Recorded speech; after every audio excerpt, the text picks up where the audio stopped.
messed that up.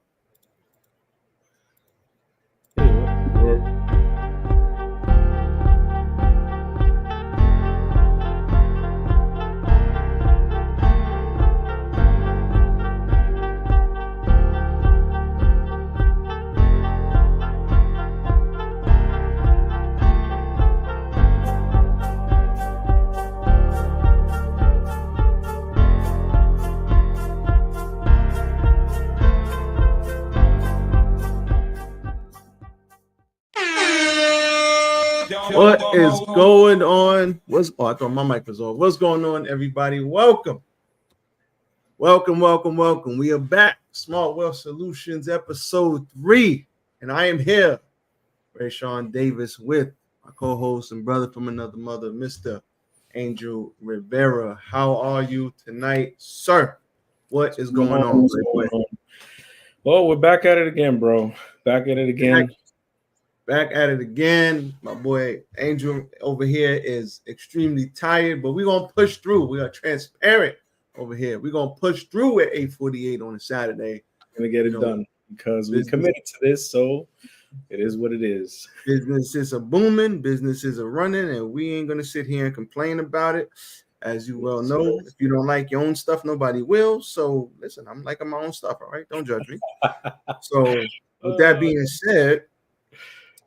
said, we did have a special guest for you guys, but I don't know if that guest, we were having technical difficulties before, so we might have to save that for next week or the week after, but we will see. We'll let you know. But what are we talking about? Good information. Yeah, we still got some good info for y'all, so we're going to skip over there. Listen, I'm telling you, if people are not watching this, you're playing yourself. You're playing yourself, because if everybody had it all figured out, I promise you, we'd all be in different positions. So listen, they told me to be easy on the sound bites. So I'm not going to hit them all. The people, man, we're blessing the people with info, and doing the Lord's work changes everything. Information changes everything. So yeah, today we're going to talk about compound interest, right? Which ties directly into revolving debt and fixed debt. And I want to keep it as simple as possible, because when you start throwing out interest rates and all this stuff, people get a little bit confused, but we're going to definitely talk about that stuff, because I think it is critical that, the general public understands what revolving debt means. So what does it mean? Because most people don't. Brother Sean, I'm going to tell you right now exactly what it means. All right. I'm going to keep it simple. If I think I got one of these in here, first of all, many credit cards. All right. I'm just going to take one out. Boom. The demonstration. I like it. I'm about to say, don't show the numbers, please. Please don't do that. No, show the numbers. We got enough of that going along. We got enough of that. Go ahead. If you make one purchase, let's just say a one-time purchase of $3,000, right?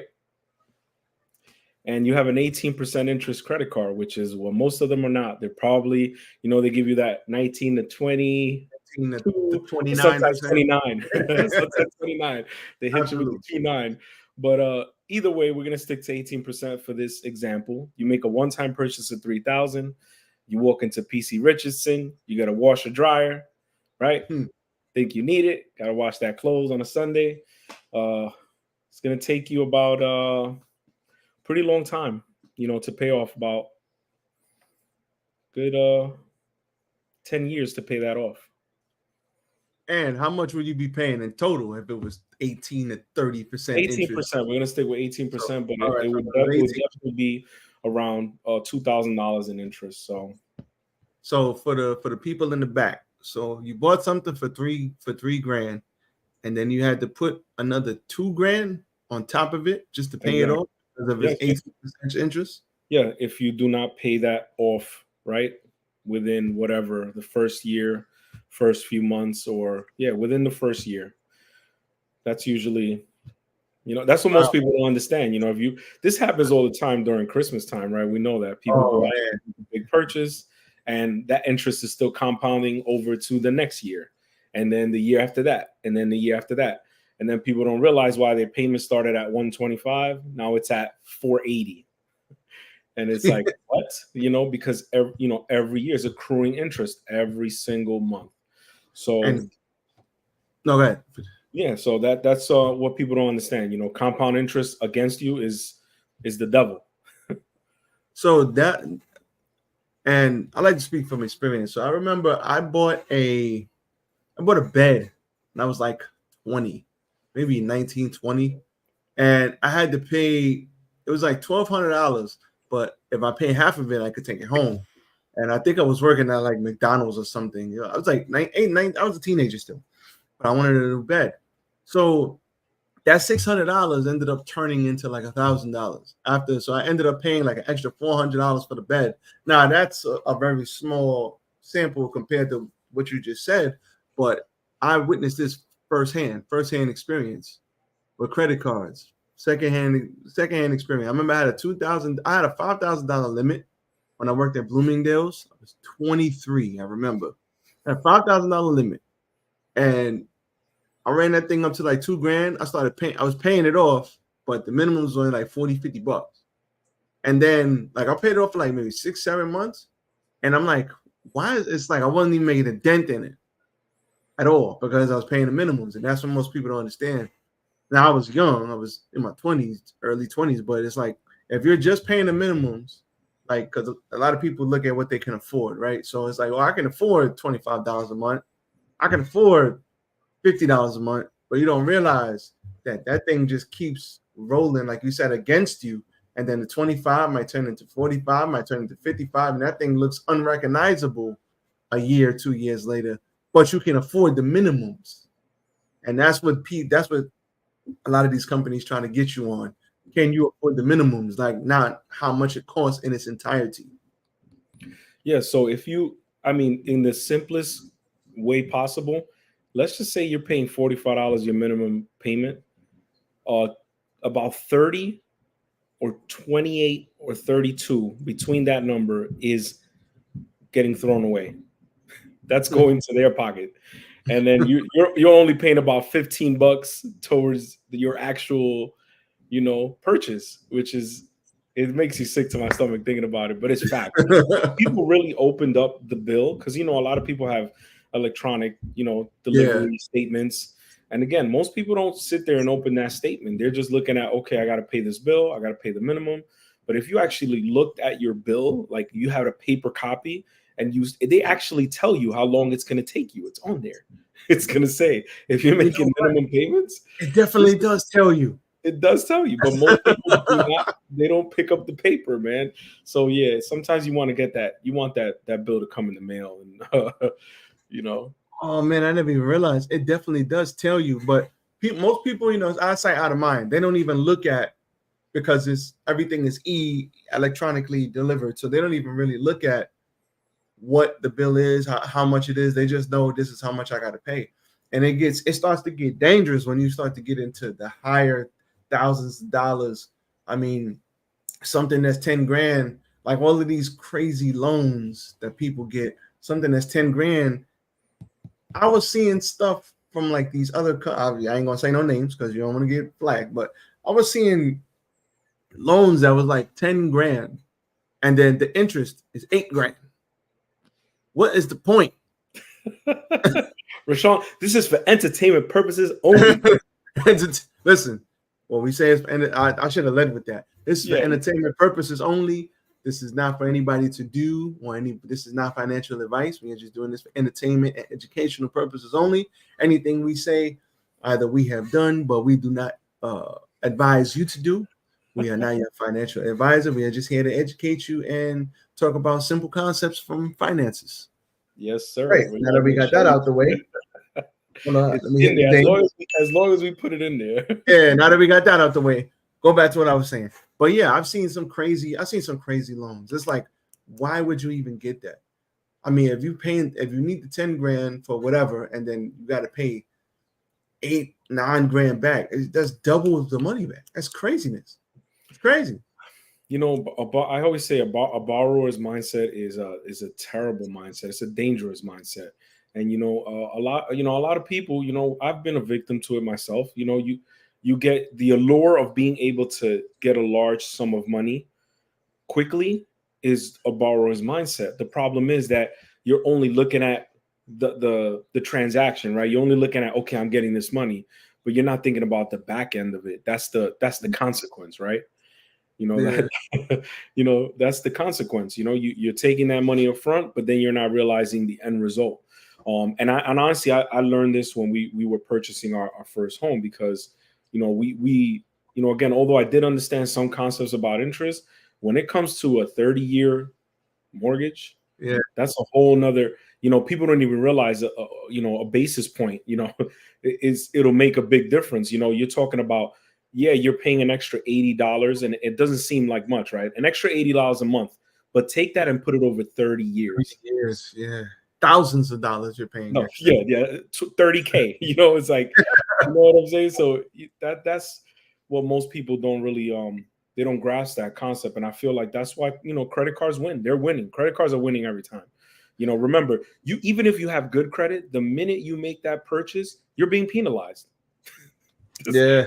You're saying because you use the credit card, there's an interest on it, unless you're paying it off by the month, by the revolving of the bill, right? That 1 month. Yeah, let you pay it off every month and clear it. And again, if you're doing that, you could probably buy cash. Yeah. You're able to do that, you can probably just buy cash. But the point is, people don't realize you drag it 1, 2, 3, 4, 5, 6 months.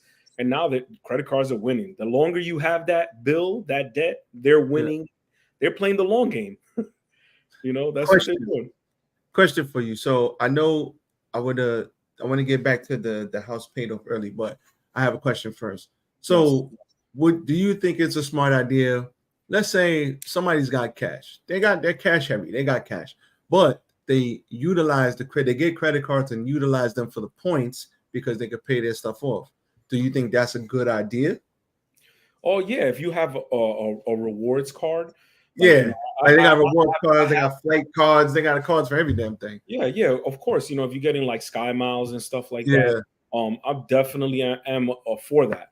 But again, as long as you're able to make the payments and not stay in that again revolving debt, right? Because revolving debt is dangerous. That you're always paying, interest is always coming in, even though you're paying it, you're still paying interest over time. So it's still hurting you in the long term. But if you're able to like have a rewards, let's just say you get, you get 5% back for gas purchases and things of that nature. It'll benefit you as long as you're paying that stuff off. So I do believe in cash is king. That's we do need to have a credit history, and of course you want that. Because that's just the way the system is rigged. You gotta have built off of credit. So you gotta have a credit history so that you can make purchases, whether it's a car, a home, or whatnot. But it's just being aware, and I think that's why we have this. It's just to create awareness for people to understand. Listen, every time you make a purchase on your credit card, that needs to get paid off. And it has to be done as fast as possible. That's why I say revolving debt is something people really don't understand how it works. I want to give you another number before we move on. Revolving debt. I wrote it down, so you're going to see me looking to the right. Gotcha. 17,000. Let's just say you had 17,000 in credit card debt. Right. And again, we're going down with the low number, 18% interest. That would take you, what would you say? 17,000 at 18%. People wouldn't even interest. That's going to end up being like 30 something thousand. Yeah, you could say that penalty wise, but it would take you 17 years to pay it off. So if I took out a $17,000 loan. Loan. Let's go with revolving because that's more okay. So if I had a $17,000 credit card. Revolving credit cards, let's just say 2 or 3 or even 1. Some people have decent cards. They got 25K on a card. They spend 17,000 of that 25, 18% interest. If they paid the minimums, it would take them 17 years to pay it off. Yep. Jesus. And here's the worst number of them all. You purchase 17,000. You're paying 18% interest.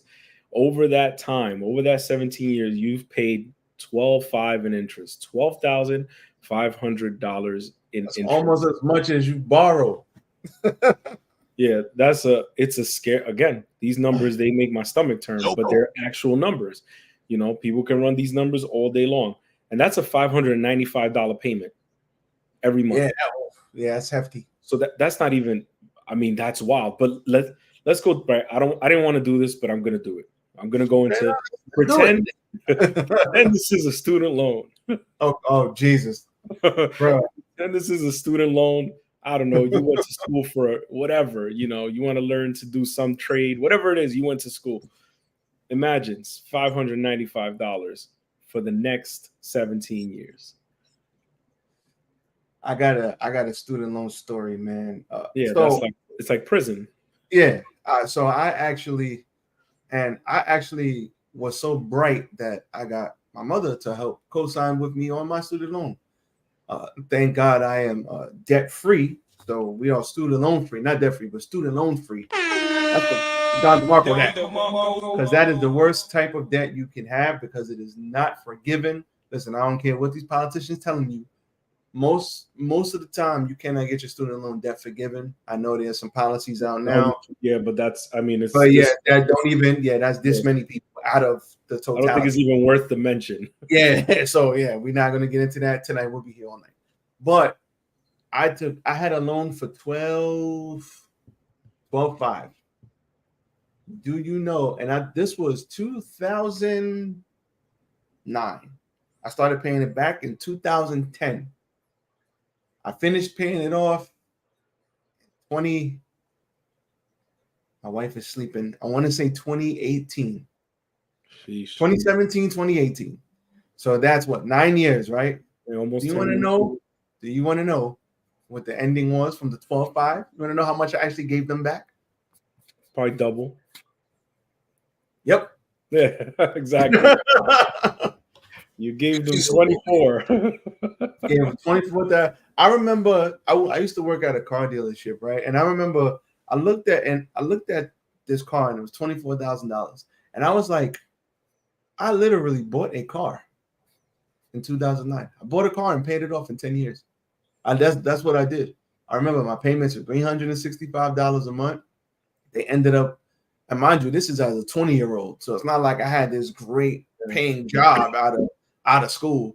But I remember it was $365 a month, and the highest it was $389. I think my last 3 payments or 4 payments, because it jumps up for like the last couple of payments when you're actually going towards the principal. It was three almost $400. Craziness. I knew nothing. I knew nothing about how money works. People are not watching us right now just to get this, I call it simple information that could definitely change some lives. That's why we do it. I'm going to say it again. Y'all should really be watching this and asking questions, because if everyone had it all figured out, things would be different. Things would. And that brings me into something I wanted to bring up. First of all, hit the like button. All right. That's first things first. But I wanted to bring something up about how money works. You said you brought up buying a house, right? So is it true that if you double your payments on your house, you can pay it off 7 years early if your mortgage is 30 years? Absolutely. That is a true stone cold fact. Granted that you have a fixed interest rate, that's fixed. They have adjustable, very deceptive, adjustable interest rates that are scary. Do they have to tell you that it's adjustable? Don't they have to tell you that? They tell you, but again, it all depends if you're working with good people who are being honest, and they tell you that some years the interest may be low and some years they may be not controllable. So that's why always got to stick to a fixed interest rate. But yeah, if you have a fixed interest rate and it's a decent one, you can definitely tackle even if you're giving an extra, it's not much. If you're dumping an extra $300 to $400 every month into the mortgage, it will make a big difference. So it would turn a 30-year mortgage into a 23-year mortgage. Yep. That's crazy. Yeah, that is a stone cold fact. And again, I want now what you just said, I want to tie it into what we spoke about last week, right?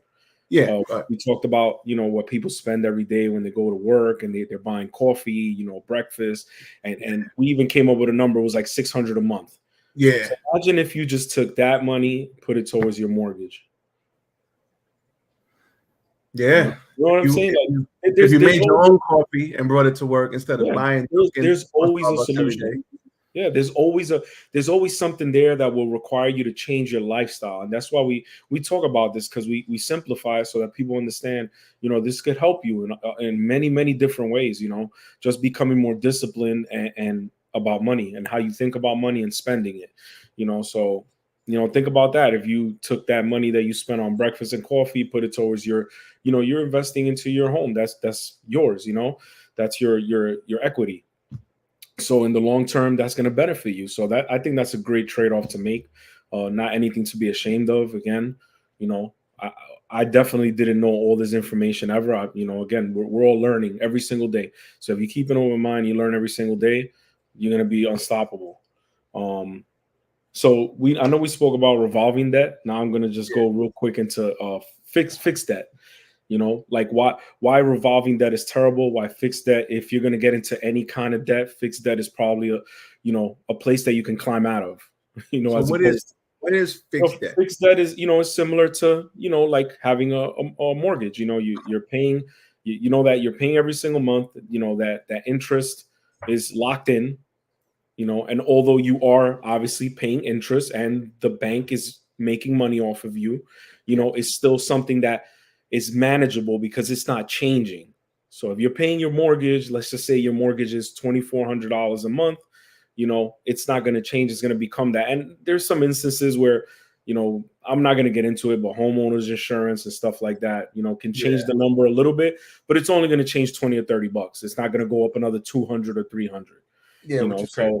Which is crazy. So a fixed debt, I could give the same example, the same 17,000, at 18%, you're paying $595 a month.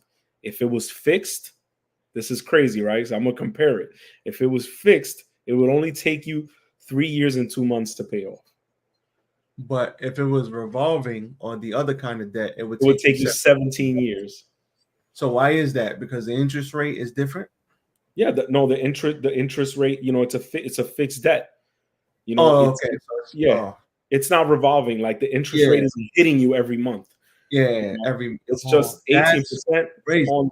Yeah, that's crazy. So if it's revolving debt, the money every single month, that interest is building up. So whatever you're paying, it's not going completely to the principal balance. It's splitting between, you know what I'm saying? And that's why it continues to go up, and you continue to, and it's like you're digging. It's like you're digging, trying to get the water out of the boat, but there's mad holes in your boat. Yeah, you're trying to get water out of the boat with a spoon. That's not going to work. It's not going to work because it keeps the money you pay off. You pay a little $595, but then the interest hits. But then most of it didn't go to the principal; it went to the interest.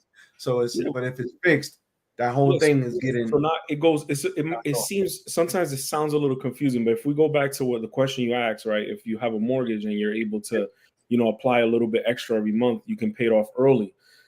That's because it's a fixed interest and it's not accruing that interest the same way a revolving like a credit card does. So once again, that's why credit card companies are super, super rich, because they're able to do that every single month. You're paying $50 and it's sick. Sometimes the number is crazy. $38, $39 of that goes to the interest and then towards the principal. So that's all just building every single month. Every single month, it's just building over and over again. So by the time you look at it, it's out of control. And that's what, again, that's why, people get into major debt. And, so I like to use my life. I'm very transparent. It's fine. So I like to use my life to this. I took out a small loan one time, and I remember paying it back. It was only like maybe $1,200-$1,300 or something. I can't remember. But I remember paying it back. I put like $800 on it at once because I got another job. So I was like, oh, yeah, we're going to knock this out in a couple months. So I put like $800 on it. And I looked, and at 12, it didn't go down to 4. It went down to I was like, so I called them up because I thought it was like a glitch in the system. Because if you got a $1,200 loan and you put $800 on it, what's left? $400. But instead it was like $500 or $600. I was like, what the hell? I thought I put the wrong number in the damn phone. So I called them up, and they were like, oh no, you're correct. We see the payment. So I'm like screaming at the at the poor lady. I'm like, so why? Because Why? Because I didn't know how money worked. So I'm sitting here not realizing that all of that money didn't go to the principal. It went to the interest. Most of it went to the interest. And then instead of it getting knocked down to 400, which it should have been, it got knocked down to like, I think almost 600 that was left. So that was like when I started to kind of, okay, I don't know what's going on here, but there's obviously something that I don't know about. Obviously. Felt extremely dumb. So this is something that everybody needs to know. And there's so many people that are out here that don't know anything about how money works, don't know what's what, don't know about debt, don't know. All they know is credit card free money. But it's okay, even better. Okay, it's not free money, but I can afford the payment. But do you know how long you're going to be paying that thing off? You're 30 years old, you'll be finished paying that thing when you're 45. In all actuality. Well, unfortunately, credit card interest rate is like it's like fighting a boxer that fights from both sides. He's a lefty, then he's right-handed, he's lefty. Because the interest rate could change at any time. That's the crazy part. One day it could be 18, next week it'll be 29. And if you read the fine print, it's crazy. If you actually sat there and read I'm not going to say that. Statement. Yeah, if you read the disclosure statement, all them little letters, that everybody scrolls down and they're like, "Yeah, I accept this credit card." Everybody, you've done it. I'm guilty of it. You just scroll down. Everybody's guilty of it. Nobody reads that stuff. Yeah, you scroll down. 1% reads that. It tells you that they're able to adjust the interest rate at any time, whenever they feel like it. And when they adjusted the fastest? When you make a large purchase. You make a large purchase, they're like, okay, we're getting them now. We got them. 29. The most we could go up. Yeah, they're gonna bump it all the way up there. So, again, everything is profits, and when people understand that you could be on the side of that, by making better choices, you can be on the positive side of compounding interest, right? That's what we're gonna talk about. We're gonna get into that next week a little bit. We're going to just to like foreshadow what we're going to talk about. So it's important that people get on. We're going to talk about, all these little weak investment portfolios that people are buying into because somebody on TikTok said it or they heard a coworker talk about it, CDs, money market accounts, again, I'm going to say all and one of our mentors, he says it, Douglas, he says triggity trash, when things are triggity trash. I like that word because like a lot of people are just getting the wrong information. First of all, I won't get into it, but I'll just give a small example. Money market accounts, and again, I learned this from, we're going to have, Patrick speak on it, one of our mentors, and he's super successful. 1%, is like, what? I'm going to open an account to get back 1%. That's ridiculous, So that's what they're, that's how they're trying to drag people in, get a CD, get all this nonsense when people should really be investing in places that are going to give them a high rate of return. And scare money don't make no money. Listen, I remember I read Tony Robbins' book, The Money Master the Game. And I remember reading what the hell? That was weird. Okay. Somebody asked a question. I don't know. So the credit card ghost, he's coming for us. Don't you mention Mr. Robbins? No, but shout out to Tony Robbins because he was really educating the people. And I was just looking at fees alone.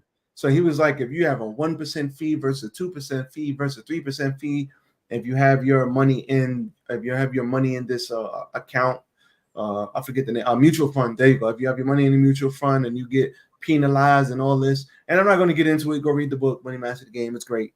I read it twice, but I was just like, and mind you, that was when I was like 28, right? And I started trying to learn about this stuff.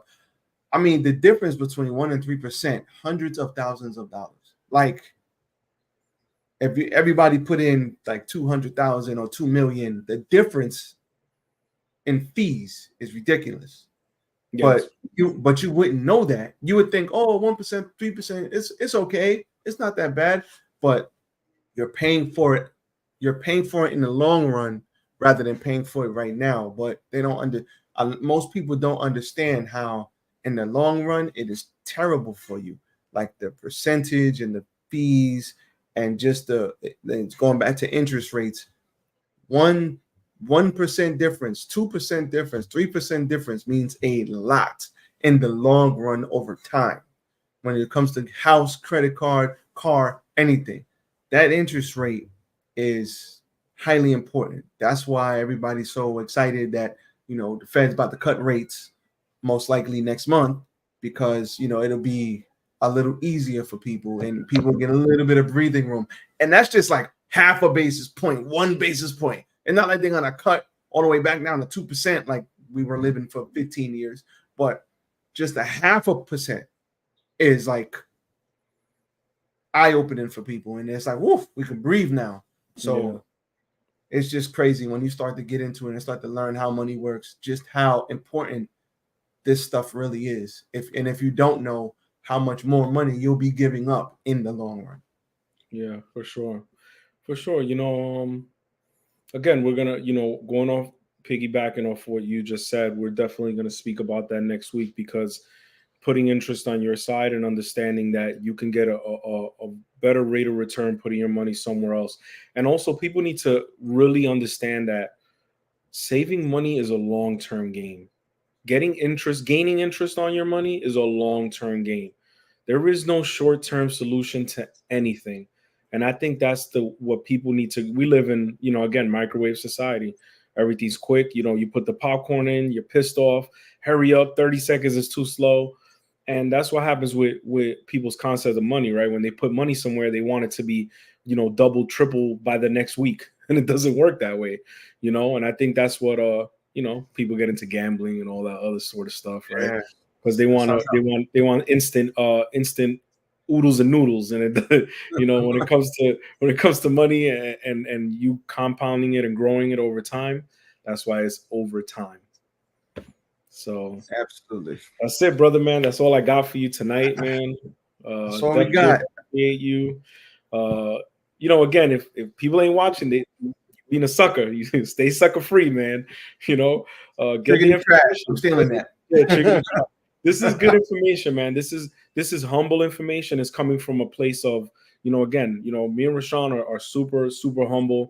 We're just doing this again, to help people, help some families, help some people understand, that they're not alone. And, if they get the right information, you can make the proper decisions or just make better ones overall, and I think that if you start to control the little things, right, the small things in your life, and again, like you said before, most people fight about money, right? Most couples divorce, all that because of money. So, we're just trying to reach somebody and find somebody and help them out. Listen, I couldn't have said it any better myself. So we're going to be out of here. Next week we shall return.